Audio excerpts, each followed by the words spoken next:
Do you know it's story time, story time, story time? Do you know it's story time in our classroom today? The title of this story is Cactus Hotel by Brenda Z. Giberson and illustrated by Megan Lloyd.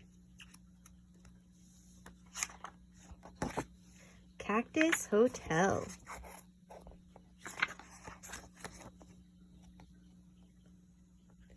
On a hot, dry day in the desert, a bright red fruit falls from a tall saguaro cactus. Plop! It splits apart on the sandy floor. 2,000 black seeds glisten in the sunlight.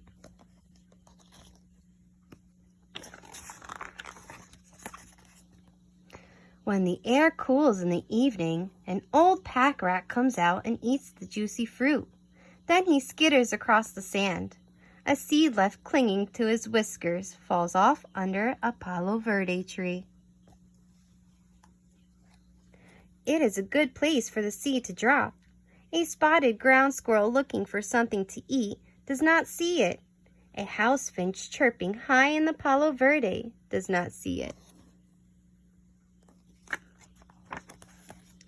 After many dry days of heavy rainfalls on the desert, soon a young cactus sprouts up from the ground.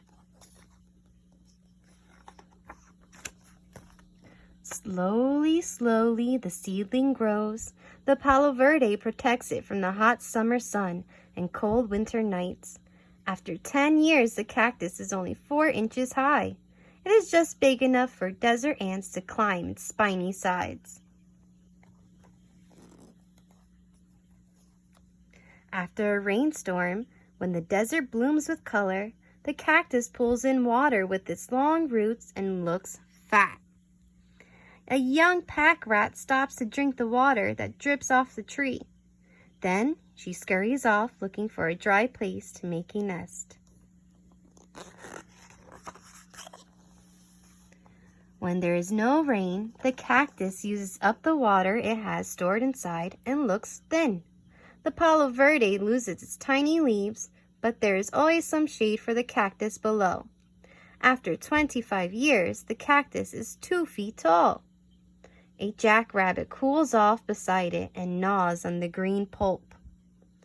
But when a coyote moves in the distance, the jackrabbit disappears into a nearby hole.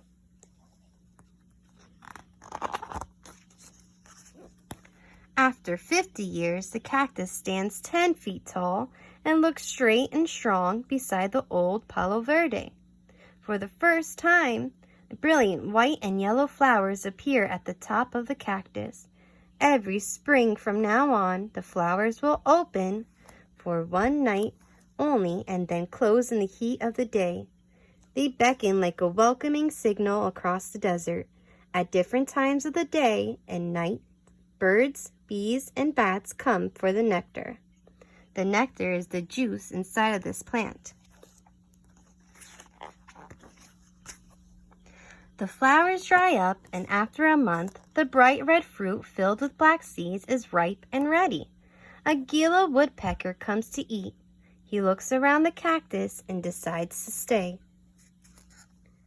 He has found the perfect place in the desert to begin a new hotel.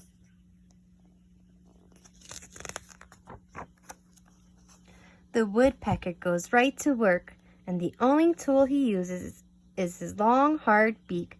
Tap, tap, tap. He bores into the flesh of the cactus. Tap, tap, tap. He digs deep inside to make a space that is comfortable and roomy. The cactus is not harmed. It is not hurt. It forms a tough scab all around the hole to protect itself from drying out. A scab is just like when you get a boo-boo and the boo-boo gets hard. It protects the boo-boo from getting germs. The woodpecker gets a weatherproof nest that is shady on hot days and warm and insulated in frosty nights. And the cactus gets something in return. The woodpecker likes to eat the insects that can bring disease to the cactus. These bugs can make the cactus sick, so the bird eats the bugs to protect the cactus and keep it healthy. After 60 years, the Cactus Hotel is 18 feet tall. To add more space, it begins to grow an arm. A woodpecker has a new hole in the trunk. Farther up, a white-winged dove makes a nest on the arm. And down below, an old hole is discovered by an elf owl.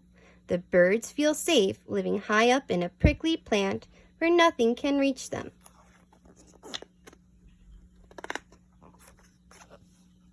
All around the desert, there are holes of every size for ants and mice, lizards and snakes, rabbits and foxes. After 150 years, there are holes of every size in the cactus too.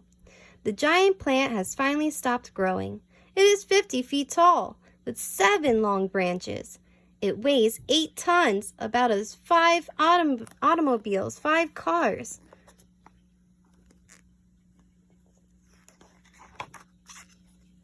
Everybody wants to live in the Cactus Hotel.